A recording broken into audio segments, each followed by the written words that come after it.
जीता है, ये कुदरत की अनमोल देन है।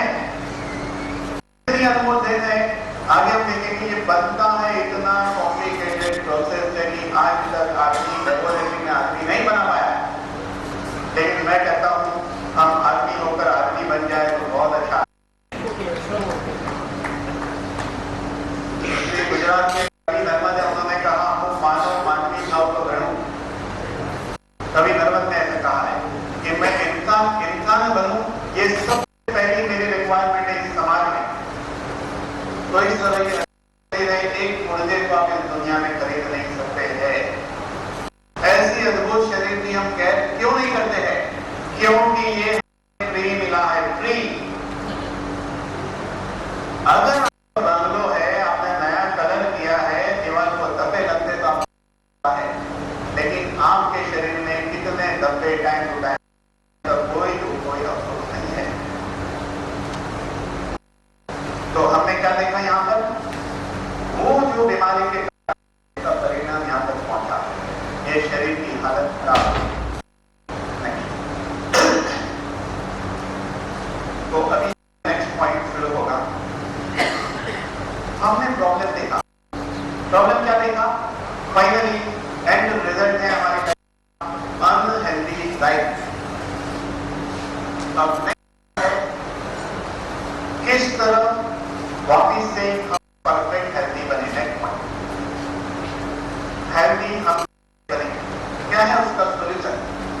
तो ये जो सारे प्रॉब्लम हो रहे हैं, रोज नए बुलेटिन आ रहे हैं, कुछ ना कुछ हो रहा है, हमें तो कुछ हो जाएगा तो हम कमा नहीं पाएंगे तो फैमिली को हेल्दी नहीं रख पाएंगे। परमानेंटली हो गया तो कम्युनिटी इंस्टेबिलिटी हो सकती है। तो इसलिए हर आदमी की अपनी ड्यूटी है, मैं अपनी हेल्थ खुद संभालूं।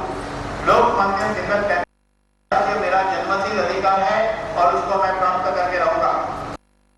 मैं कहता हूं स्वस्थ मेरा अधिकार है और मैं उसे प्राप्त करके रहूंगा। कैसे? कोलेस्ट्रॉल के जरिए, इम्यूनिटी के जरिए, ऐसे एक साइंस के जरिए जो एक साइंस इट्सेल्फ आप में कंप्लीट थेरेपी है जो अभी सीखने जा रहे हैं। तो का सॉल्यूशन है नोवेल पेप्टाइड थेरेपी इम्यूनिटी।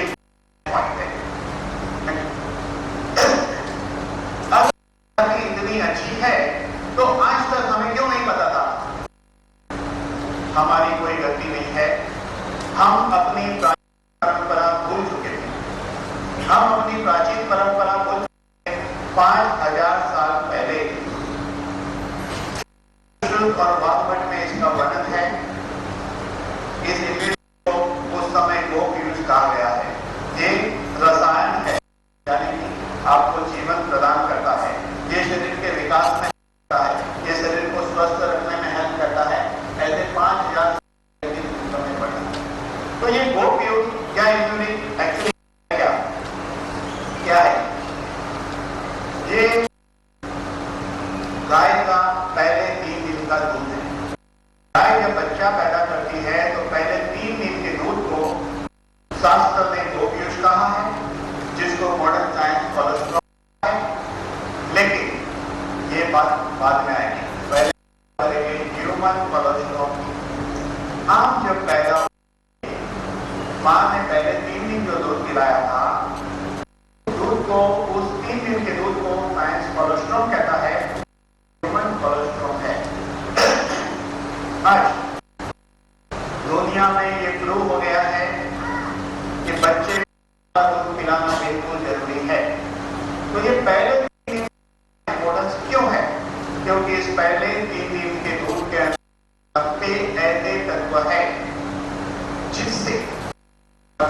तत्व है जिससे ये शरीर का विकास होता है, हेल्दी रहता है और दीर्घायुष्य की प्राप्ति होती है। दीर्घायुष्य का मतलब क्या है? लंबी उम्र। जो इसका सेवन करेगा वो 120 ईयर जिएगा। दीर्घायुष्य 120 ईयर जिएगा, जिसको दीर्घायुष्य कहते हैं। क्योंकि बॉडी एक मशीन है, उसकी मैकेनिज्म चलनी चाहिए। उसके बीच में गया तो भी हेल्दी जाएगा, हेल्दी रहेगा, क्योंकि क्या है, जिंदगी की पहली सांस यानी शुरुआत, जिंदगी की आखिरी सांस यानी जिंदगी का अंत, आखिरी सांस के बीच का जो समय है जिसको आयुष्य या जीवन कहते हैं, ये अच्छे से जीने के लिए क्या है? क्या हम अच्छे से जी रहे हैं?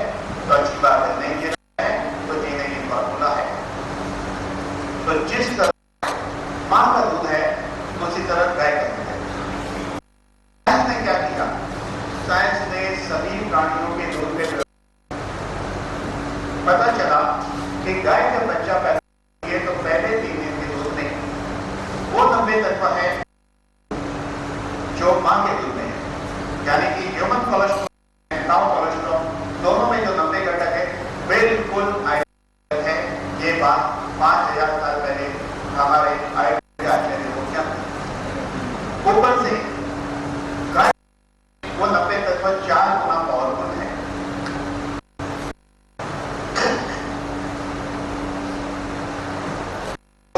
ये साइंस अब तक छुपा रहा, लेकिन पिछले 200 साल वेस्टर्न डॉक्टर ने का प्रयोग किया है। इसको 1849 से 1990 तक में इसको व्हाइट ब्लड कहते थे। रोमेटॉइड आर्थराइटिस में उस वक्त इसका प्रयोग होता था, के लिए स्टेरॉइड या कोर्टिसोन नहीं था, उस वक्त का उपयोग होता था गोव्यूज का। इन्फेंट डायरिया, बच्चों को उस वक्त जब डायरिया होता था तो ये गोव्यूज ही यूज होता था। तो वेस्टर्न कंट्री में अलग अलग उपयोग किया है। पेनिसिलिन की खोज नहीं हुई थी उस वक्त, इसको यूज किया जाता था एंटीबायोटिक में। पोलियो की ड्रॉप की खोज नहीं हुई थी तो इसको एंटीपोलियो ड्रग के रूप में यूज किया गया है, यानी कि इसके ऊपर बहुत प्रयोग हुए। 1980 तक ये रिसर्च 90% लेवल पे हो गई। बाकी का जो 10% रिसर्च आज हम कहेंगे इसके ऊपर साइंस ने 100% रिसर्च कर ली है, या तो 1% कम मान सकते हैं, लेकिन 100% उचित है। तो इतने साल लगे 80 तक। अब ये रिसर्च उस मुकाम पे है कि अगर हम इसको समझेंगे नहीं तो और 20 साल निकल जाएंगे तो नेक्स्ट जनरेशन को इसका बेनिफिट होगा और गाड़ी स्लो हो जाएगी। अब आप कहते हो क्या ये रिसर्च को किसी ने माना है? यस। लैंसेट यानी मेडिकल की एक बड़ी जर्नल है। एमडी डॉक्टर को अगर आप कहेंगे कि लैंसेट और पबमेड के अंदर इसका रेफरेंस है कि ये दवाई अलग 90 घटक है, डिफरेंट फैक्टर है जो हम देखने वाले हैं, यानी ये उसका अप्रूवल है। लैंसेट एंड पबमेड में इसका रेफरेंस है, यानी ये जो इम्यूनिच है ये कोई फूड सप्लीमेंट नहीं है, खाने की कोई टॉनिक नहीं है, एक ऐसी दवा है जिसके अंदर 90 घटक है। ये एक दवा है, ये वो 90 घटक है जिससे शरीर बना है। ये 90 घटक में से कोई ना कोई कम हो जाता है या वीक हो जाता है या खत्म हो जाता है, तब बीमारी होती है। इसका कोई सेकेंड ऑप्शन इस पृथ्वी पर नहीं है।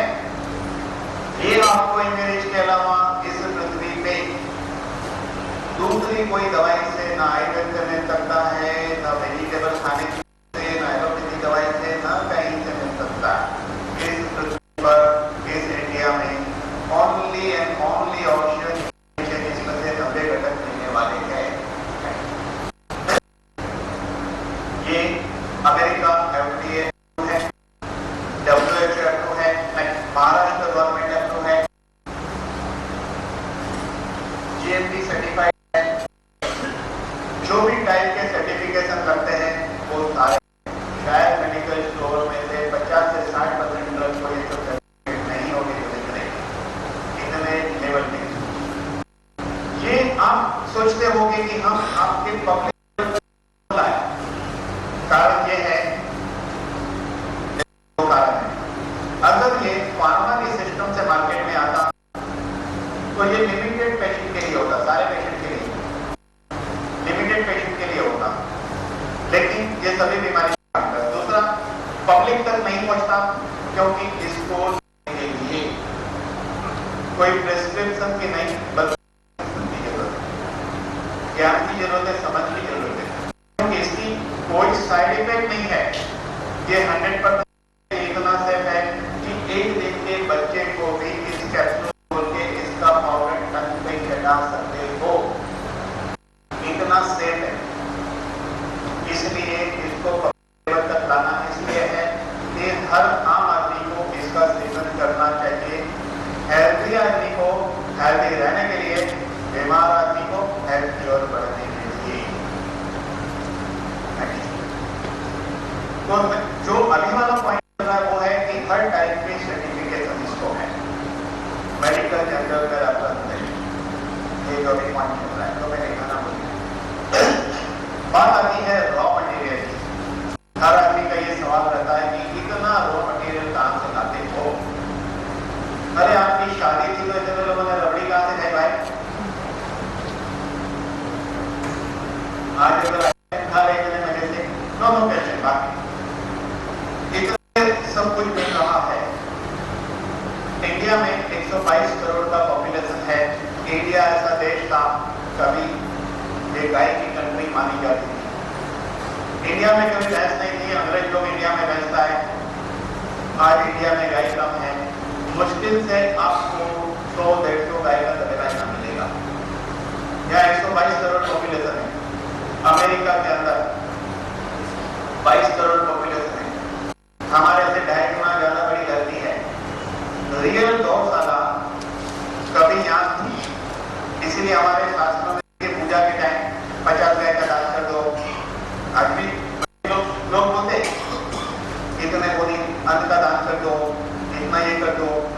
हमारे स्टोरी में ये राजा ने 1000 गाय ऋषि को दी, ऐसे बहुत जगह है। यानी कि उस समय वाकई तबेले हुआ करते थे, गौशाला हुआ करती, वैसी गौशाला यहाँ अमेरिका में है, क्योंकि अमेरिका में 22 करोड़ पॉपुलेशन है, धरती 2.5 गुना बड़ी है। यहाँ पे ऐसी गौशालाएं हैं, वो भी अमेरिका में अप्रूव है। वहां पर गाय को ऑर्गेनिक फूड दिया जाता है, कोई व्हीकल यूज नहीं होता है, पॉल्यूशन फ्री जोन है। वहां घोड़े पे जाते हैं या घोड़ा गाड़ी में जाते हैं या साइकिल पे जाते हैं, इस तरह है। रही बात जिसका तबेला हो उसको जाके छोटा सा क्वेश्चन पूछना कि गाय जब बच्चा पैदा करती है तो वो जितना दूध देती है उतना दूध उस बच्चे को पिलाया नहीं जाता, उतना वो बच्चा दूध पी भी नहीं सकता है। पहले 3 दिन का जो दूध होता है उसमें से मुश्किल से उस बच्चे को 1/3 लगता है गाय कितना दूध देती है, क्योंकि ईश्वर ने ऐसी रचना की है कि गाय को काफी आंचल दी है, 11 आंचल दी है, ताकि वो उसके बच्चे को भी दे सके और मानव जाति को भी प्रोवाइड कर सके। कुदरत ने बहुत कुछ बनाया तो बहुत कुछ सोचा था। अरे कितना सोचा था आपको पता है? कान क्यों बनाया ऐसा उसको मालूम था। कभी में आदमी बेवकूफी करेगा तो चश्मा पहनेगा तो अटकाने को कान को लगेगा। अरे उसको सब पता है, वो बिल्कुल अकलमंद है। उसने जो कुछ बनाया है सब हजारों करोड़ों साल की सोच के साथ सब बनाया है।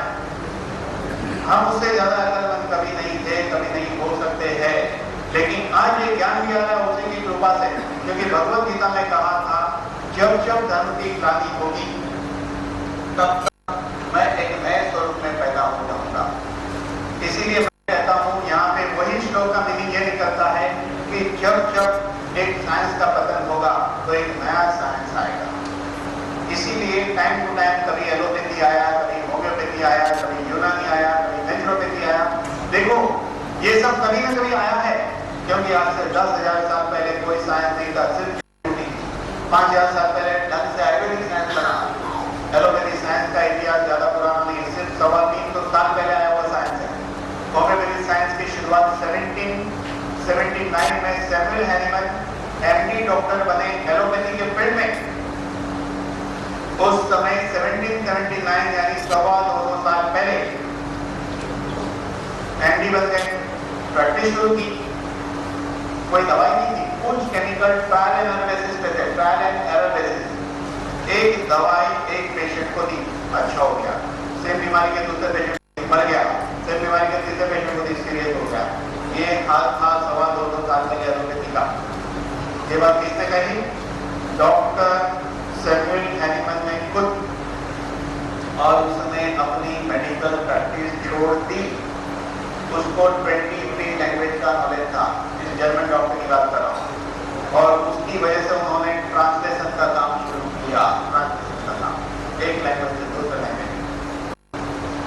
वो एक बुक ट्रांसलेट कर रहे थे 2500 साल पहले वेस्टर्न कंट्री में। हिपोक्रेट नाम के आदमी ने हेल्थ के प्रिंसिपल पे बुक लिखी थी, उस बुक का वो ट्रांसलेशन कर रहे थे।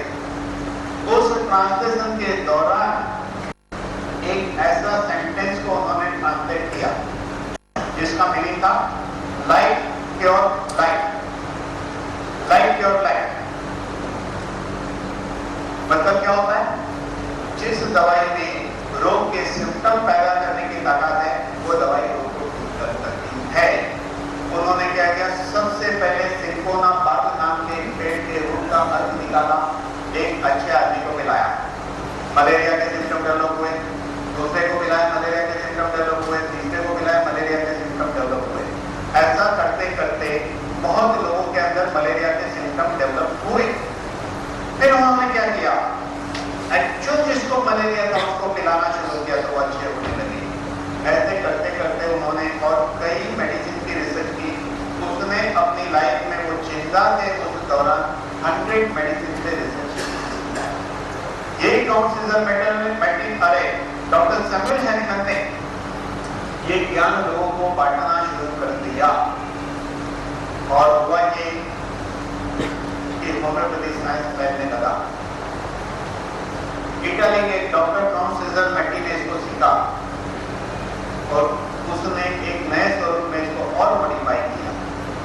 उस साइंस का नाम है इलेक्ट्रो होम्योपैथी। इंडिया के अंदर doctor Bose and doctor Majumdar Calcutta के अंदर होम्योपैथी साइंस पहले लाए, लेकिन इसके पहले इलेक्ट्रो होम्योपैथी साइंस इंडिया में आ चुका था सेकेंड वर्ल्ड वॉर के पहले।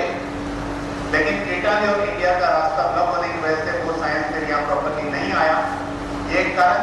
दूसरा कारण, काउंसिलर मेटी जिसने इलेक्ट्रोपैथी ढूंढा था, उसके मेंटालिटी हैनीमैन जैसी नहीं थी। वो ज्ञान बांटता नहीं था, स्टोर करता था। जब वो गुजरने लगा तो उसने अपने ज्ञान को अपने दामाद डॉक्टर बैटलो मेटी को दिया। वो भी ससुर के अक्षय कर्मों पे चलने वाला आदमी था, उसने भी ज्ञान बांटा नहीं। उसके गुजर जाने के बाद कुछ लोगों के हाथ में वो ज्ञान का भंडार आया, तब जाके ये साइंस खुला। नहीं तो आज इलेक्ट्रोपैथी इंडिया में पॉपुलर होता था। टाइम टाइम पे ये साइंस आता है। अगर हम बात करेंगे होम्योपैथी की लाइफ क्योर लाइफ, उससे सैमुअल हैनीमैन ने प्रिंसिपल बनाया, सिमिलिया सिमिलिबस करेक्टर। सेम प्रिंसिपल यहाँ लागू होता है, लाइफ क्योर लाइफ। जिस तत्वों से शरीर बना है वही तत्व शरीर को वापस मिलते हैं, उससे बढ़िया क्या हो सकता है? ये एक नया प्रिंसिपल है। कोई भी चीज बाहर से क्यों डालती? शरीर में जो तत्वों की कमी है वैसे ही तत्व लाइए। कहां से मिलेंगे? मां के दूध से जब मिला था तब ये शरीर बना, और सेम तत्व गाय के पहले 3 दिन के दूध में है तो ये शरीर हेल्दी रहेगा। इसीलिए ये भी हमारा प्रिंसिपल लाइफ और लाइफ सिमिलियर सिमिलिबस करेक्टर पे लागू होता है, उससे बेहतर तरीके से। इसलिए इसका नाम है नोवेल पेप्टाइड थेरेपी। इसीलिए इसको थेरेपी कहना उचित है, क्योंकि सारे प्रिंसिपल के साथ ये साइंस डेवलप हुआ। नेक्स्ट टॉपिक से शुरू हो रहा है कि इसके अंदर जो डिफरेंट फैक्टर है उसके बारे में हम बात करने वाले हैं। और डिफरेंट फैक्टर 90 इंग्रेडिएंट जिसकी हम बात करेंगे, इसमें कुछ जो मेन होते हैं। नेक्स्ट, ये सारे फैक्टर है, बहुत सारे हैं, जैसे इलेक्ट्रोमैग्नेटिक है, ट्रांसफर फैक्टर है, बहुत सारे हैं। इसके पहले वाले स्लाइड में, पहले वाले, हाँ देखिए, इसके अंदर इलेक्ट्रोमैग्नेटिक है, ट्रांसफर फैक्टर है, एपिडर्मल ग्रोथ फैक्टर है, insulin growth factor 1, insulin growth factor 2, इस तरह के बहुत सारे आगे हम देखने वाले हैं। इसके अंदर अलग अलग टाइप के विटामिन हैं, अलग अलग टाइप के एसिड है, सोडियम है, जिंक है, सब कुछ है। बॉडी की कंप्लीट रिक्वायरमेंट एक छोटी सी कैप्सूल के अंदर मौजूद है। बॉडी को वही चाहिए जिससे बॉडी बनी है, बॉडी को वही मिलेगा जिससे बनी है, तो डेफिनेटली बॉडी अच्छी रह सकती है, अच्छी बन सकती है। अब हम बात करें, इसको अप्रूवल तक माना जाता है कि मेडिकल जर्नल जो होती है एमडी डॉक्टर की अलग अलग बुक जो टाइम टू टाइम निकलते रहती है, एज इस बुक के अंदर इसके बारे में बहुत सारे आर्टिकल अलग अलग पेजेस में आए हुए हैं, आप देख सकते हैं। क्योंकि ये नया जो मॉलिक्यूल है ये वर्ल्ड पॉपुलर होने जा रहा है। मैं कहूँगा आप लोग वो खुश नसीब इंसान हैं जिसको ये जल्दी सुनने को, जल्दी जानने को, जल्दी उपयोग करने को ये मौका मिल रहा है। तो अभी हम लोग यहाँ से एंटर होते हैं एक्चुअल थियरी में। यहाँ से थियरी शुरू होती है कि ये प्रोडक्ट बॉडी में कैसे काम करता है। इस स्क्रीन पे आप देख सकते हैं नोवेल पेप्टाइड थेरेपी। यहाँ वो बात कही गई है जहाँ से जीवन की शुरुआत होती है। शुरुआत कैसे होती है? एक कॉकरोच में उसका विकास होता है, युवा बनता है और ये एक पूर्ण विकास होता है। एक बकरी का बच्चा पैदा हुआ छोटा है, युवा होता है और पूर्ण डेवलप होता है। एक कबूतर है, छोटा है, बड़ा होता है, मैच्योर होता है। एक पेड़ है, पौधे के रूप में उगता है, धीरे धीरे बड़ा पेड़ बनता है, फिर एकदम बड़ा पेड़ बन जाता है। अब ये सब कैसे होता है, जीवन कैसे बनता है? तो जीवन इस तरह बनता है कि मां के गर्भ में बच्चे का विकास सिंगल सेल से शुरू होता है। यहाँ पे इतना छोटा लेवल पे है कि देखना भी मुश्किल है। ओम एंड स्पर्मेटोज़ोआ फैलोपियन ट्यूब में मिलते हैं और उसके मिलन से एक गर्भ का विकास होता है सेल्स मल्टीप्लिकेशन प्रोसेस के जरिए। 1 से 2, 2 से 4, सेम बाइनरी है कि नहीं? अरे हमारे पहले इसलिए बाइनरी है, पहले ऐसे होते हैं, बट सेल्फ मल्टीप्लिकेशन सिंपल बात है। चलिए आगे देखते हैं क्या होगा।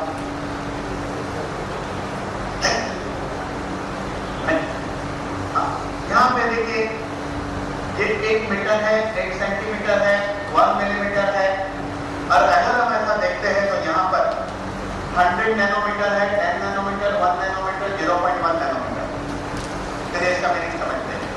हमारा जो बाल होता है, बाल को भी खाद होती है, बात गलत नहीं है, इसलिए कि हमारे बाल की थिकनेस 10,000 नैनोमीटर है, 10,000 नैनोमीटर। और यहाँ पे इसके जो मॉलिक्यूल जो साइज क्या है, इम्यूनिटी के अंदर जो कोलेस्ट्रॉल है, जो ग्रोथ फैक्टर है, उसकी मॉलिक्यूल की साइज है 0.1 नैनोमीटर। कितना छोटा है सोचो। इसका मॉलिक्यूल इतना सूक्ष्म होने के कारण ये बॉडी में कहीं भी ब्लड प्लाज्मा में मिक्स होके कहीं भी जाके जहां जरूरत पड़े वहां जाके रिएक्ट कर सकता है। इसका मॉलिक्यूल कितना लाइट वेट होता है। देखिए जब एक बच्चा पैदा होता है 15 सेंटीमीटर का होता है, धीरे धीरे वो लड़खड़ा के चलता है, धीरे धीरे अच्छे से खड़े रह के चलता है, धीरे धीरे बड़ा होता है, युवा होता है और परफेक्टली मैच्योर बॉडी बनती है। 5-6 फुट का आदमी, ये ग्रोथ हुआ। ये सब घटना है सेल्स मल्टीप्लिकेशन, गर्भ से लेकर हर चीज का विकास, हर चीज का आगे बढ़ना, ये कैसे घटित होता है? घटित होता है बिकॉज ऑफ ग्रोथ फैक्टर। ये घटित होने के लिए रेस्पॉन्सिबल जो तत्व है उसको ग्रोथ फैक्टर कहते हैं। ये ग्रोथ फैक्टर बहुत इंपॉर्टेंट है। ग्रोथ फैक्टर इस टाइप का मॉलिक्यूल होता है, लो वेट मॉलिक्यूल पेप्टाइड होते हैं। वो 2 अमीनो एसिड या उससे ज्यादा और लेस देन 50 अमीनो एसिड उसको कहते हैं पेप्टाइड, जो बहुत ही लाइट वेट होता है। ये ग्रोथ फैक्टर जो है बॉडी में अलग अलग टाइप से हमारे डिफरेंट सिस्टम के ऊपर काम करते हैं। तो इसमें के कुछ ग्रोथ फैक्टर के ऊपर हम लोग देखेंगे।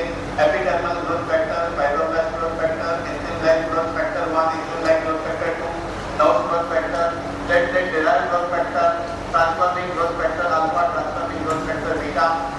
ये जो है जो हम देख रहे हैं ये बॉडी के सबसे इंपॉर्टेंट फैक्टर है।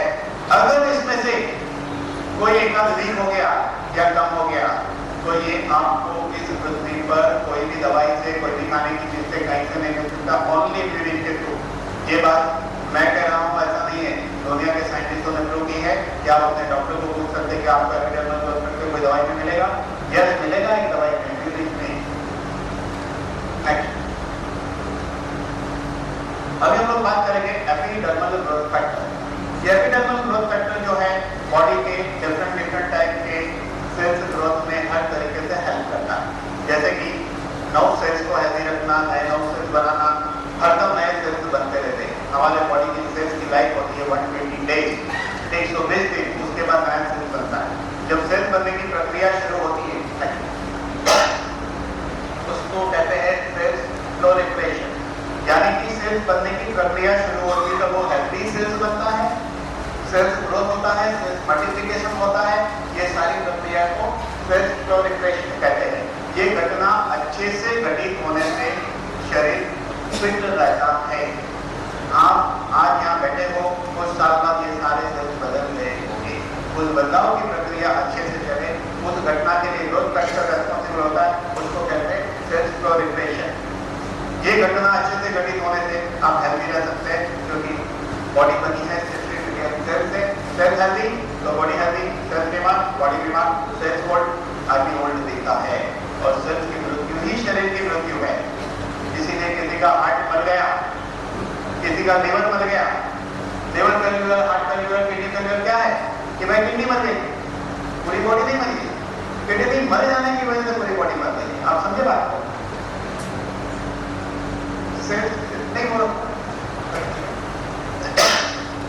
सेल्स डिफरेंशिएशन, यानी कि कौन से सेल्स में जब सेल्स बनना शुरू होता है तो कौन से सेल्स में क्या बनना है। अगर जरूरत पड़ी मसल सेल बनाने की तो मसल सेल बन जाते हैं, जरूरत पड़ी कार्टिलेज की तो कार्टिलेज सेल्स बन जाते हैं। तो उसको ग्रोथ फैक्टर डिसाइड करता है किसको कहाँ कितनी जरूरत है, कितना माल कहाँ सप्लाई करना है। वो घटना तब घटित होती है बॉडी में ग्रोथ फैक्टर अगर ठीक से काम करेगा।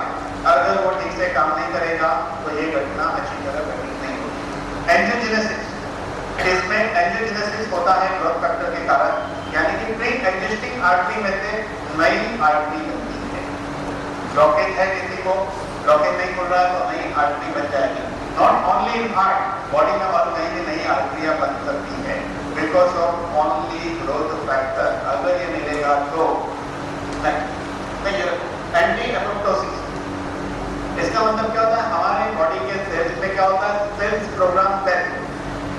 आपके बॉडी के 60 ट्रिलियन सेल्स में से हर सेल्स को पता है उसने कब मरना है। जब वक्त आता है तो हम कह रहे सुसाइड करने का है। सेल्स प्रोग्राम सेट बनती है कि अब मर जाएगा। तो ये है एंटी एपोप्टोसिस। जैसे एंटासिड एसिड को न्यूट्रलाइज करता है, एंटी एपोप्टोसिस यानी कि ये उस सेल को प्रोलॉन्ग करता है और जीने के लिए मजबूर करता है और हेल्दी रखता है, उसको मरने नहीं देता है, उसका प्रोग्राम चेंज करता है। प्रोग्राम चेंज क्या है?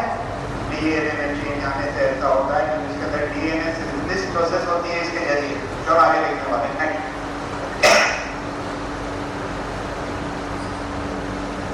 अभी हम देखेंगे फाइब्रोब्लास्ट ग्रोथ फैक्टर। ये फाइब्रोब्लास्ट ग्रोथ फैक्टर बहुत इंपॉर्टेंट है। इसका क्या इंपॉर्टेंस है कि एंजियोजेनेसिस की जब घटना घटित होती है तो ये फैक्टर उसमें हेल्प करता है कि नई आर्टरी को डेवलप करने में, नई आर्टरी डेवलपमेंट में इसका हेल्प करता है। वुंड हीलिंग, एक जख्म हो गया है तो उसको कवर करना है, तो फाइब्रोब्लास्ट ग्रोथ फैक्टर जो है वो काम करता है और उस जख्म को रिपेयर करने लगता है। नए टिश्यू बनाना, ये सब चीज करना है वो उसका काम है। अभी हम देखेंगे फाइब्रोब्लास्ट ग्रोथ फैक्टर, ये एक एंजियोजेनेसिस करता है। इसके अलावा नई ब्लड वेसल्स बनाना, इंटरनल ब्लड की जो वॉल होती है, एंडोथेलियल सेल्स है, एंडोथेलियल वॉल, उसको हेल्दी रखना, रिपेयर करना, ये सब काम इसका होता है। अभी बात करेंगे हम इंसुलिन लाइक ग्रोथ फैक्टर 1। ये बहुत ही इंपॉर्टेंट है। साइंस ने ये ढूंढ लिया है कि इसका दूसरा नाम है ह्यूमन ग्रोथ हार्मोन। इसको सोमेटोमेटिन कहते थे 1980 तक, लेकिन आज इसको कहते हैं इंसुलिन लाइक ग्रोथ फैक्टर 1, जिसको ह्यूमन ग्रोथ हार्मोन भी कहते हैं। ह्यूमन ग्रोथ हार्मोन, इसको ह्यूमन ग्रोथ हार्मोन इसलिए कहा गया है कि साइंस ने ये ढूंढ लिया है, प्रूव कर दिया है कि इसकी डेफिशिएंसी से हाइट नहीं बढ़ती है और ये ओवर काम करता है तो एक आदमी खली जैसा बन जाएगा, महाकाय। इसका काम है, इसलिए ये हाइट के अंदर, ग्रोथ के अंदर काम करता है। इसके अलावा इसका स्ट्रक्चर और इंसुलिन का स्ट्रक्चर, मॉलिक्यूल स्ट्रक्चर बिल्कुल आइडेंटिकल है, इसलिए ये इंसुलिन जैसा काम करता है। आगे देखेंगे नेक्स्ट। अभी इसका फंक्शन क्या है? इसका फंक्शन बहुत इंपॉर्टेंट है। इसका फंक्शन ऐसा है कि लिवर के सेल्स को बनाना है, रिपेयरिंग करना है, या किडनी को रिपेयर करना है, कोई चीज को नया बनाना है, कुछ भी, यानी नर्व सेल्स बनाना है, कार्टिलेज बनाना है, बोन मैरो को बनाना है, कुछ भी चीज को वापस से रिपेयर करके बनाना है, तो इंसुलिन लाइक ग्रोथ फैक्टर 1 के अलावा ये घटना नहीं हो सकती है। ये बहुत ही इंपॉर्टेंट है। हमें जो 90 तत्व पहले 3 दिन के दूध में से, मां के दूध से मिले थे, वो 35 साल तक ठीक से काम करते हैं, उसके बाद ठीक होने लगते हैं या खत्म होने लगते हैं, तो शरीर में बीमारी होती है। वो तत्व वापस मिलने चाहिए, जो वापस मिलते हैं वो 90 तत्व इम्यूनिटी के जरिए। ये हमने देखा कि इंसुलिन लाइक ग्रोथ फैक्टर 1 ये ह्यूमन ग्रोथ हार्मोन है, जिसकी हाइट नहीं बढ़ती है, वैसे बच्चों को ये देने से हाइट बढ़ती है। ऐसे बहुत सारे एग्जाम्पल हमारे पास ऑलरेडी मौजूद है। कुछ एग्जाम्पल यहाँ के भी है, महाराष्ट्र के भी है। इससे इसका स्ट्रक्चर और इंसुलिन का स्ट्रक्चर से मिला रहता है। ये हमने देखा कि मसल सेल बनाना, कार्टिलेज बनाना, बोन बनाना, नर्व बनाना, स्किन बनाना, लंग सेल बनाना, एपिडर्मल ग्रोथ फैक्टर। आपको एक इंपॉर्टेंट बात बता देता हूँ, इंसुलिन लाइक ग्रोथ फैक्टर 1 जिसको लंग्स कैंसर होता है, रशियन साइंटिस्ट ने एक ढूंढा है, 3 महीने पहले न्यूज में आया था कि एपिडर्मल ग्रोथ फैक्टर की डेफिशिएंसी से लंग्स कैंसर होता है। उन्होंने ये नहीं बताया कि मिलेगा कहां से, तो इम्यूनिटी में ऑलरेडी है। लंग्स कैंसर में epidermal growth factor, insulin like growth factor 1 and fibroblast growth factor, ये मिलकर लंग्स कैंसर ठीक करते हैं। इन बिटवीन एक एग्जाम्पल कहना चाहूंगा। लास्ट टाइम जब मैं बड़ौदा आया था, उस वक्त सुबह में मुझे 6:15 बजे एक कॉल आया देहरादून से। जो बात मैं कहने जा रहा हूँ, एक भी बात मैं बड़ा चढ़ा के नहीं कह रहा हूँ कि आपकी जानकारी के लिए मेरी बात को सच मानना जरूरी है। और कॉल में ये था, एक 90 साल का आदमी, लिवर टू लंग्स कैंसर था, अनकॉन्शियस था। डॉक्टर ने कहा था 5 घंटे में खत्म हो जाएगा। उसने कहा क्या करूं? मैंने कहा आप जो भी लिक्विड फूड उसको देते हो, हर 1 घंटे में 2-2 गोली खिलाना शुरू करो। मजेदार बात क्या है, उस 90 साल के आदमी के लिए उसके लड़के को कितना इंटरेस्ट था। और ये होना चाहिए, क्यों होना चाहिए? जिसके छोटे बच्चे हैं उसको ये ज्ञान होना चाहिए कि कितनी रात की नींद को बिगाड़ता है तो भी आपको अच्छा लगता है, कितना तंग करता है तो भी आपको अच्छा लगता है, उंगली पकड़ के घुमा दो तो भी अच्छा लगता है। क्या ऐसे आपके पिताजी को नहीं लगा था? लगा था ना? तो अभी हमारी क्या ड्यूटी बनती है? अब हमारी ड्यूटी ये बनती है, अब हमारी बारी है तो हम उसकी सेवा करें। क्योंकि ओल्ड एज में एक आदमी जो है बच्चे जैसे ही हो जाता है, लेकिन हम अपने समाज में रहकर हम अपनी जवाबदारी भूल जाते हैं। हमें यह जवाबदारी निभानी चाहिए। इसलिए गुजराती में ऐसा भी कहते हैं कि बच्चा जब 1 से 5 साल का होता है तब तक माँ बाप उसको उंगली पकड़कर चलना सिखाते हैं। तो मैं कहता हूँ माँ बाप की जिंदगी के आखिरी 5 साल आप उंगली पकड़ के उनको कहीं ले जाइए, मंदिर घुमाइए, आपकी ड्यूटी पे रहिए।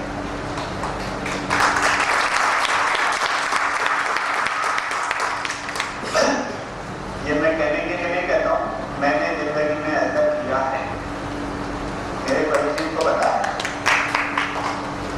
कोई ऐसा नहीं करेगा कि 4 महीना 6 महीना काम करना छोड़ के बैठ जाए, काम बंद कर दे। मैंने किया है ऐसा। इसलिए मैं क्यों कहता हूं कि ऐसा करो। आप देखो जिंदगी में माँ बाप ने आपके लिए क्या नहीं किया है और आज उसको कुछ समझते नहीं। तो सोशल हेल्थ ठीक नहीं है, हमें सोशल इफेक्ट होना चाहिए।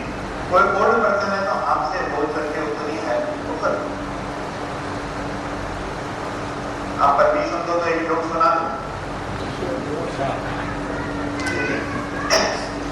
वैकेशन में बच्चों की छुट्टी हो गई। टीचर ने सब बच्चों को कहा क्रिसमस वैकेशन में हर बच्चे ने एक अच्छा काम करना है। वैकेशन के बाद हम आपको पूछने वाले हैं। स्कूल खुल गई और टीचर ने एक बच्चे को पूछा तूने एक अच्छा काम किया? बोले हाँ टीचर, मैंने एक बुड्ढी को रोड क्रॉस कराया। ठीक है। दूसरे को पूछा, उसने कहा मैंने एक बुड्ढी को रोड क्रॉस कराया। तीसरे को पूछा मैंने एक बुड्ढी को रोड क्रॉस कराया। चौथे को पूछा मैंने एक बुड्ढी को रोड क्रॉस कराया। टीचर को आया गुस्सा, क्या पूरे क्लास ने यही काम किया है? बोले नहीं, हम लोग 6 बच्चे ने मिलकर ऐसा किया। बोले क्यों? बोले तो रोड क्रॉस करना ही नहीं चाहते, इसलिए 6 की जरूरत पड़ी। क्यों? क्योंकि हम लोग कहते ना बुढ़े आदमी को रोड क्रॉस कराने का, बुढ़े आदमी को रोड, अरे उसको पूछने का भाई रोड क्रॉस करने का कि नहीं, क्या ये जरूरी नहीं है कि तो सेवा तब होगी या उसको पूछ के करोगे तो, नहीं तो उसको सेवा नहीं करेंगे। चलो भाई रोड क्रॉस करा दें। तो लाइफ में हमें अपने को इंसान बनना है। ये खाने से सरबती आती है, बता देता हूँ। इंसुलिन ग्लाइकोज फैक्टर 1 जो बच्चे के अंदर बच्चे के विकास के लिए जरूरी है और एक नॉर्मल आदमी को मेंटेन करने के लिए जरूरी है। अगर ओवर फंक्शन है तो खाली बन जाएगा, अंडर वैल्यू है तो आप कौन तो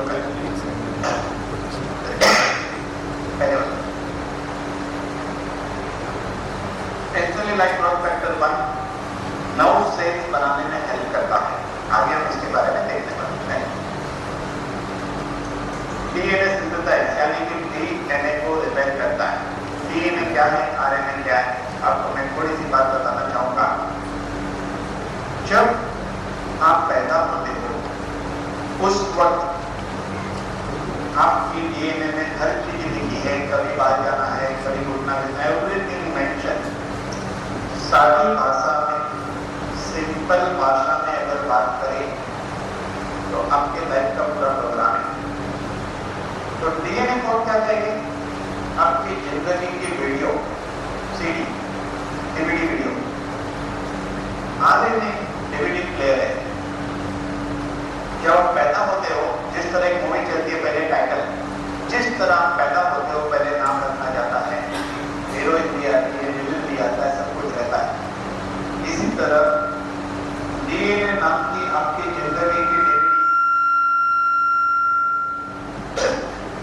डीएनए नाम की आपकी जिंदगी की डीवीडी आरएनए नाम के प्लेयर में चलती है। आरएनए रीड करता है, टैग होता है। जैसे डीएनए होता है, आरएनए भी होता है।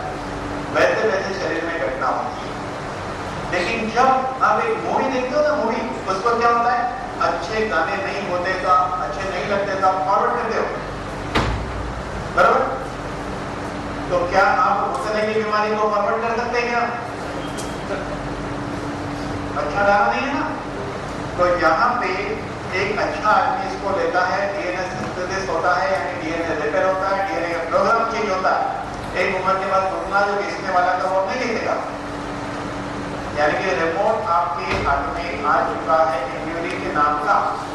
इस इम्यूनिटी नाम के रिमोट के जरिए ये सब घटनाएं आपकी कर सकते हैं।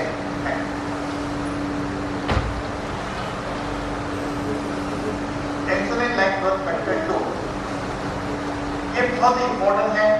इसका 2 काम है। एक बॉडी में जाके इंसुलिन जैसा काम करता है, प्लस जो आपकी पैंक्रियास के बीटा सेल है काम कर रहे हैं उसको ये स्टिमुलेट करता है।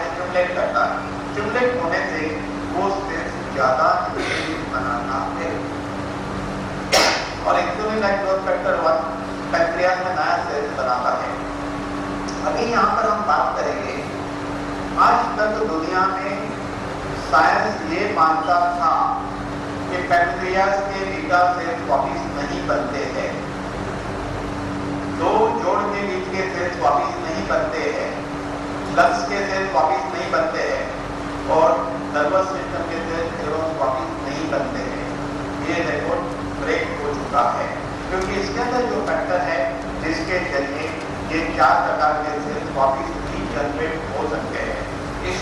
Insulin like growth factor 1 and insulin like growth factor 2, ये दोनों मिलकर डायबिटीज पे अद्भुत काम करता है।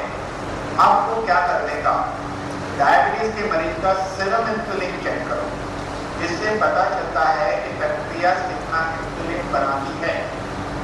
ब्लड शुगर को इंपॉर्टेंस मत दो जो रोगी चेक करते हो।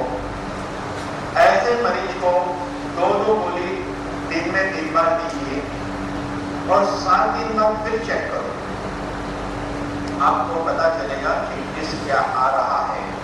जो चेंजेस आया उसके लिए रेस्पॉन्सिबल था insulin like growth factor 2 and insulin like growth factor 1, जिसने चेंज किया आपके अंदर। आपकी पैंक्रियाज का फंक्शन इंप्रूव हुआ, पैंक्रियाज के फिर नए बनने शुरू हो जाएंगे। आप कहोगे सेल्स रीजनरेशन का प्रोसेस क्या है? सेल्स रीजनरेशन होता है 1 साल से 3 साल के दौरान नए सेल्स बनेंगे, कुछ केस में उससे भी जल्दी बनेंगे। कोई मामूली चीज नहीं है जिसको बनाने की हम बात कर रहे हैं। इस दुनिया में ना आप बाहर से वो सेल्स डाल सकते हैं, ना कोई दवाई बना सकते हैं। अगर कोई बना सकता है तो इम्यूरिच ही बना सकता है।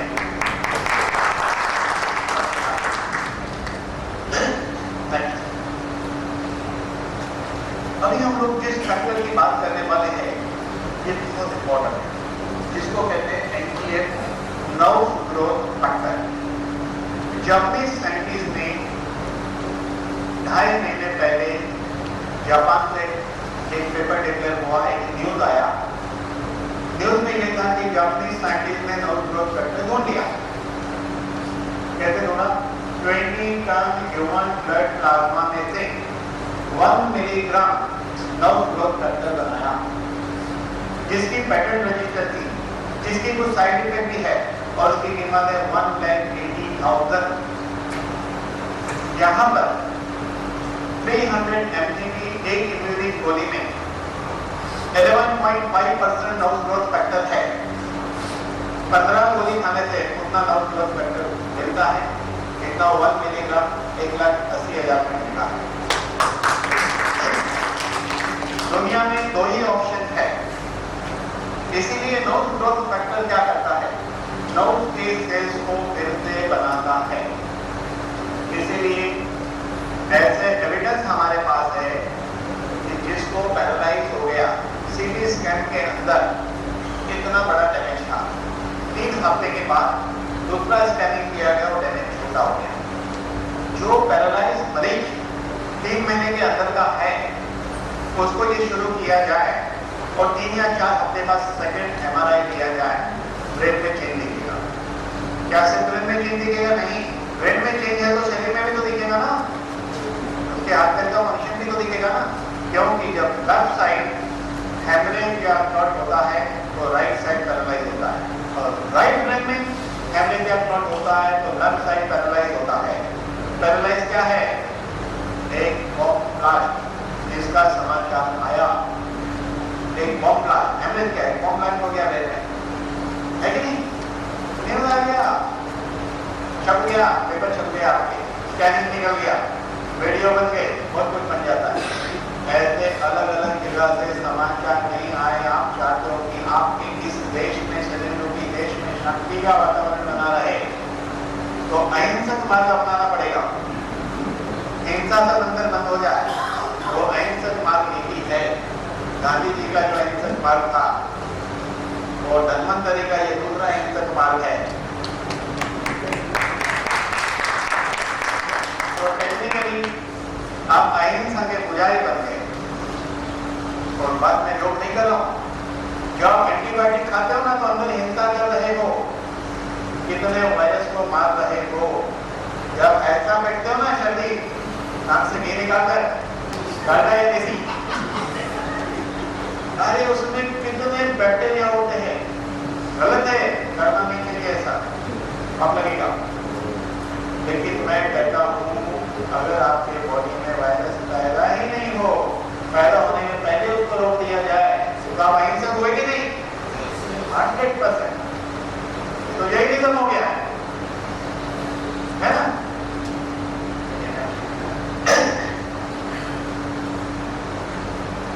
अभी आपको एक चीज तो कंफर्म पता होगी बहुत जनों को आपने देखा होगा कि किसी को सर्वाइकल में नर्व का ऑपरेशन हो रहा है, जिसकी वजह से नर्व डैमेज होती है। किसी को कमर में होता है, किसी को साइटिका, किसी को न्यूरालजिया होता है, इवन किसी को हर्पीस होने के बाद एक बर्निंग सेंसेशन साल 2 साल की चलता है। बर्निंग सेंसेशन क्या है? हर्पीस हुआ था तब हुआ था, वायरस क्लियर हो चुके, उस हर्पीस ने नर्व को डैमेज किया है, बिकॉज ऑफ डैमेज उसको वहां सेंसेशन आता है, नर्वनेस लगती है, कुछ बर्निंग होता है, कंफर्टेबल जनरल यहाँ होता है खास करके, बाकी हर्पीस में भी हो सकता है, तो नियम नहीं है। तो हर्पीस हो या न्यूरालजिया हो या साइटिका नर्व कॉम्प्रेशन हो या तो वर्टेब्रे के बीच नर्व कॉम्प्रेशन हो, हमारे बॉडी की एक सिस्टम है, स्पाइनल कॉर्ड के 33 वर्टेब्रे होते हैं, उसमें से 31 जोड़ी नर्व निकलती है। कोई लंग्स की ओर जा रही है, कोई हार्ट की ओर जा रही है, कोई किडनी की ओर जा रही है, कोई इंटेस्टाइन की ओर जा रही है।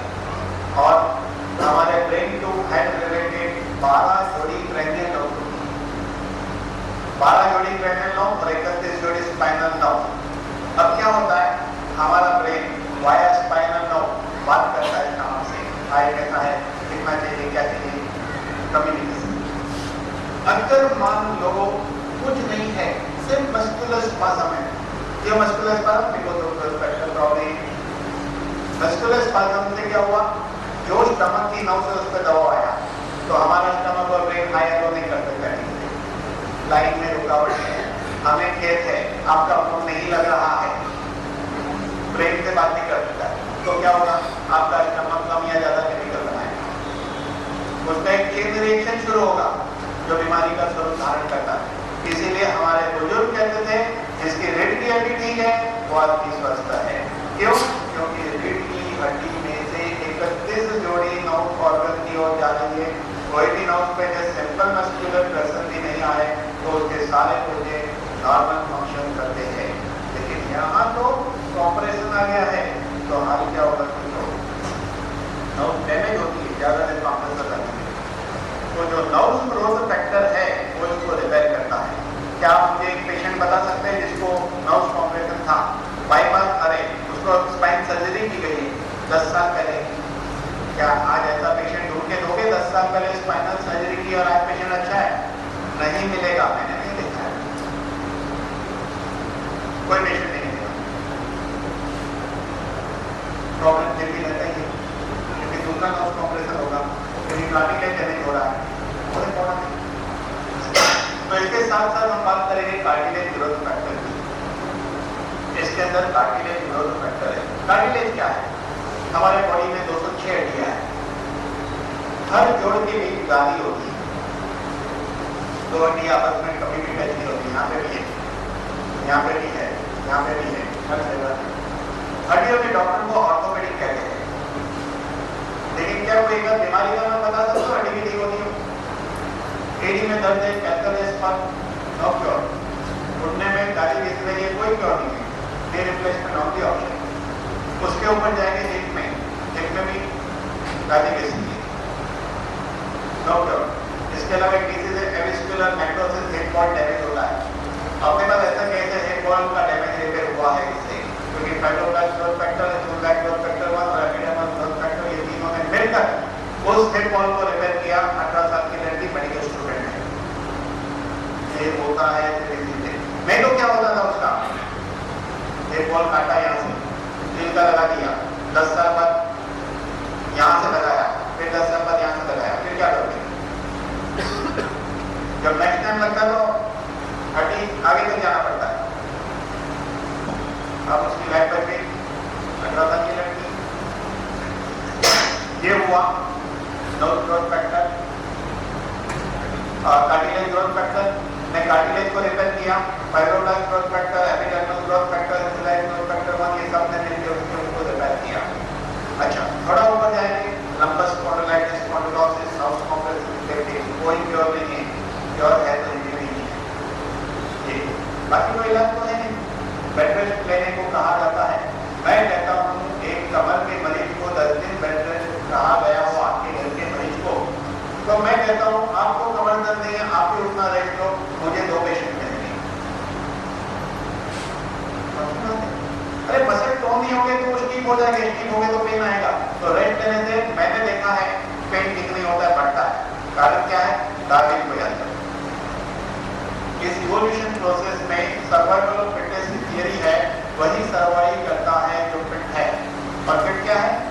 बेड रेस्ट का सिर्फ इतना ही मीनिंग है, जितना बैठ सकते हो बैठो, जितना चल सकते हो चलो, बाकी टेंस हो जाओ, वजन मत उठाओ, सामने मत झुको, दौड़ो मत, फिजिकल हार्डवर्क मत। लेकिन बिस्तर में 24 घंटा लघु शंका और दीर्घ शंका करना पड़े। लघु शंका यानी छोटा डाउट, दीर्घ शंका यानी बड़ा डाउट, 1 नंबर 2 नंबर, ये कोई बेड रेस्ट नहीं।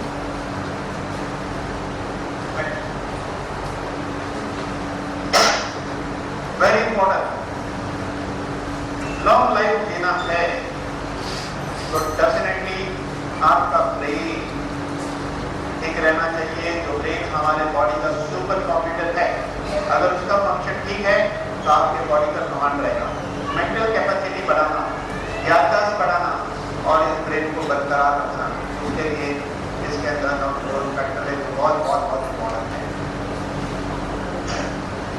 Platelet derived growth factor, platelet हमारे ब्लड में होते हैं जिसकी नॉर्मल वैल्यू होती है 1.5 to 4.5 डेंगू में प्लेटलेट काउंट कम हो जाते हैं, कैंसर में प्लेटलेट काउंट कम हो जाते हैं, मलेरिया में कम हो जाते हैं। प्लेटलेट काउंट कम हो जाने से होता क्या है? प्लेटलेट काउंट कम हो जाने से ब्लीडिंग होती है। जैसे ब्रेन में ब्लीडिंग होगी या बॉडी में कहीं भी ब्लीडिंग हो सकती है। तो ये platelet derived growth factor artery के अंदर की जो लेयर को स्ट्रॉन्ग रखता है, लेयर को, जिसके अंदर ब्लीडिंग होने नहीं देता है, उसको हेल्दी रखता है। इसलिए प्लेटलेट ग्रोथ फैक्टर बहुत इंपॉर्टेंट है। ये जब कम हो जाते हैं तो ब्लीडिंग होगी, पेशेंट की डेथ हो सकती है। कैंसर पेशेंट को जब केमोथेरेपी दी जाती है तो केमोथेरेपी की साइड इफेक्ट से उसके प्लेटलेट काउंट कम हो जाते हैं, जिसकी वजह से उसकी डेथ होती है। अगर ये मेरी गोली 4 गोली दिन में 3 बार दी जाए, 4 दिन बाद चेक करोगे तो प्लेटलेट काउंट 1 लाख क्रॉस कर जाएगा या 1.5 लाख भी क्रॉस कर जाएगा, क्योंकि इसके अंदर प्लेटलेट ग्रोथ डिराइव्ड फैक्टर है।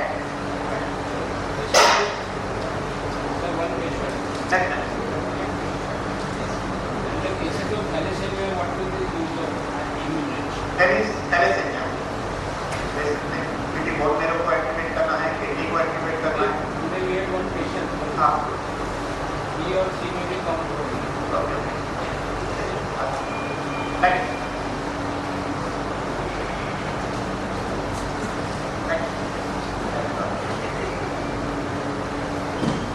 ट्रांसफॉर्मिंग ग्रोथ फैक्टर अल्फा, इसको ट्रांसफर फैक्टर नाम से भी जाना जाता है। सबसे इंपॉर्टेंट बात करेंगे, ये हमारे बॉडी में इसका काम है कि सेल्स को सिग्नल देना, यानी कि बॉडी के सिस्टम को ठीक रखना। एक एग्जांपल है कि बॉडी में जब कोई वायरस अटैक करता है तो उसको पहचानना, उसको मारना और मेमोरी में रखना। ये क्या करता है? दूसरी बार अटैक किया तो कौन से वेपन से उसको किल किया था, कैसे किल किया था वो याद रखता है और तुरंत किल करता है। इसका सबसे इंपॉर्टेंट रोल क्या है? गैस्ट्रो इंटेस्टाइनल ट्रैक्ट को रिपेयर करने में। जीआई ट्रैक्ट, जैसे कि इसको अल्सर हो गया है या जीआई ट्रैक्ट इन्फ्लेम है तो उसमें ये फैक्टर बहुत ही काम आता है। Platelet derived growth factor angiogenesis में काम आता है, फाइब्रोब्लास्ट है, वो सब में काम आता है। Transforming growth factor epithelial function है। ट्रांसफॉर्मिंग ग्रोथ फैक्टर बीटा, इसका काम है ये transforming growth factor alpha and beta मिलकर हमारे बॉडी में होने वाले सभी वायरस के सामने लड़ता है, इवन कैंसर सेल्स के सामने ये लड़ता है। और आपको पता होगा कि वर्ल्ड में सबसे ज्यादा रिसर्च ट्रांसफर फैक्टर पे हुई थी सबसे पहले। नहीं, हाँ चलिए यहाँ देखना है, इसके ऊपर यहाँ देखेंगे हम लोग। अल्सरेटिव कोलाइटिस या एसिडिटी या ये सब प्रॉब्लम में ट्रांसफॉर्मिंग ग्रोथ फैक्टर नहीं होता था लास्ट फैक्टर। हाँ, ट्रांसफॉर्मिंग ग्रोथ फैक्टर अल्फा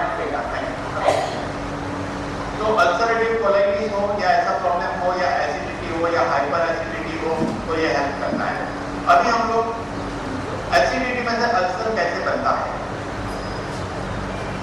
हमारे बॉडी में एक सिस्टम है, क्या सिस्टम है, हम जो खाना खाते हैं वो स्टमक में जाता है, 2 घंटा वो प्रस्तुत होता है और 2 घंटे के बाद पाइलोरिक वाल्व खुलता है और वो फूड डिओडेनम में आता है। डिओडेनम में जो फूड आया वो एसिडिक फूड होता है। नर्वस सिस्टम के रिसेप्टर के थ्रू ब्रेन को पता चलता है कि जो फूड डिओडेनम में आया है उसमें एसिड कितना है। ब्रेन पैंक्रियास को ऑर्डर देता है एंजाइम रिलीज करने, वो एंजाइम डिओडेनम में जाके एसिड को न्यूट्रलाइज करता है। ये नॉर्मल है। अब हम जरा एसिडिटी की बात करेंगे, फिर अल्सर की बात करेंगे। जो आदमी को एसिडिटी है, वो एसिडिटी क्या है, हाइड्रोक्लोरिक एसिड गैस्ट्रिन और पेप्सिन पेट में बढ़ जाता है। वो मरीज क्या करता है, एंटासिड खाता है, डायरिया, लोमोटिस, जेरोसिन, मैक्रोडेक वगैरह। वो खाना खाने के बाद खाई जाती है। वो क्या करती है दवाई, एसिड को न्यूट्रलाइज स्टमक में करती है। 2 घंटे बाद फूड जब डिओडेनम में आएगा, ब्रेन को पता चलेगा इसमें एसिड नहीं है या मिनिमम है। ब्रेन पैंक्रियास को ऑर्डर देगा एंजाइम मत बनाओ या थोड़ा बनाओ। दोपहर को ऑर्डर मिला, रात को ऑर्डर मिला, कल मिला, परसों मिला, एक दिन मिला, एक साल मिला, चलते रही कहानी। तो पैंक्रियास का राइट हाफ पोर्शन एंजाइम बनाता है। क्या ये नहीं होगा, डेफिनेटली होगा। लेकिन लेफ्ट हाफ पोर्शन 2 हार्मोन्स बनाता है, इंसुलिन एंड ग्लूकागॉन। क्वेश्चन ये है, बहुत बड़ा क्वेश्चन है यहाँ, क्या ये राइट हाफ पोर्शन वीक होने से लेफ्ट हाफ वीक नहीं होता होगा? Logically yes. अगर वीक होता है तो इसका मतलब कि इसकी एंटासिड की साइड इफेक्ट से डायबिटीज होता होगा, लेकिन ऐसे रिसर्च वर्ल्ड में की नहीं गई है। मेडिकल स्टोर में हाईएस्ट सेलिंग ड्रग है एंटासिड। लोग मजे से गोली खाए। मैंने जो क्वेश्चन उठाया है ये बहुत लॉजिकल है, कोई ना आपको है क्वेश्चन बता दिया। अब बात करेंगे आंसर की। कुदरत ने ऐसी सिस्टम बनाई है कि आपके स्टमक के अंदर की वॉल की म्यूकस मेम्ब्रेन के थ्रू म्यूकस बनता है। हमारे जीआई ट्रैक्ट में ऐसी सिस्टम है लिप्स टू एनस तक लुब्रिकेशन होता रहता है। तो अंदर जो मेम्ब्रेन है उसके थ्रू एक स्टिकी केमिकल बनता है, उसको म्यूकस कहते हैं। इसकी एक हार्मनी है।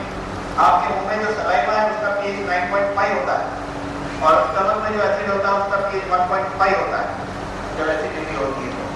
लोग कहते हैं दूध पीने से एसिडिटी में अच्छा लगता है, क्यों? क्योंकि दूध का पीएच 5.5 है, उधर 1.5 थोड़ी देर अच्छा लगेगा। लेकिन प्रॉब्लम क्या है, प्रॉब्लम कुछ और है।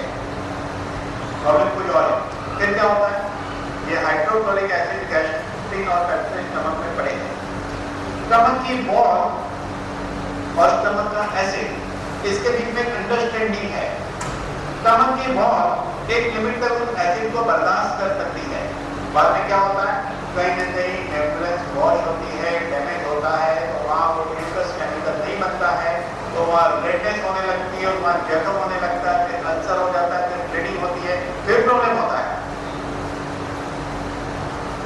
इसके अंदर transfer factor alpha and beta जो है वो रिपेयर करता रहता होने नहीं देता है।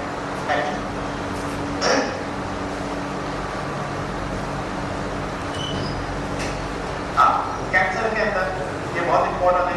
जैसे कैंसर के अंदर पेशेंट इलाज के दौरान अगर उसकी सर्जरी होती है या केमोथेरेपी होता है तो उसकी हालत जब सीरियस होती है, सीरियस होने के लिए रेस्पॉन्सिबल एक तो प्लेटलेट काउंट कम होना, उसके अलावा केमोथेरेपी में नॉर्मल से ज्यादा मरते हैं और कैंसर से कम मरते हैं।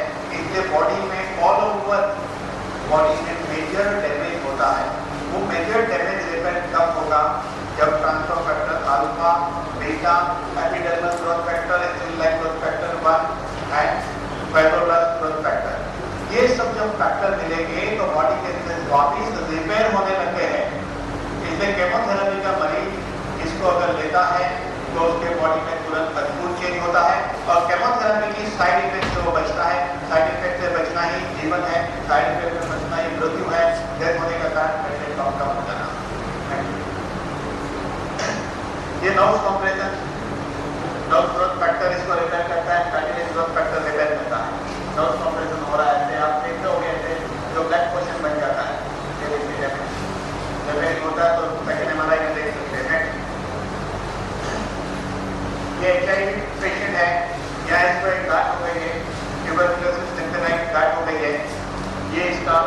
2 हफ्ते में खत्म हो गया, ओनली 2 वीक। नेक्स्ट, ये अल्सर है, 2 साल से पेशेंट बेड पे था,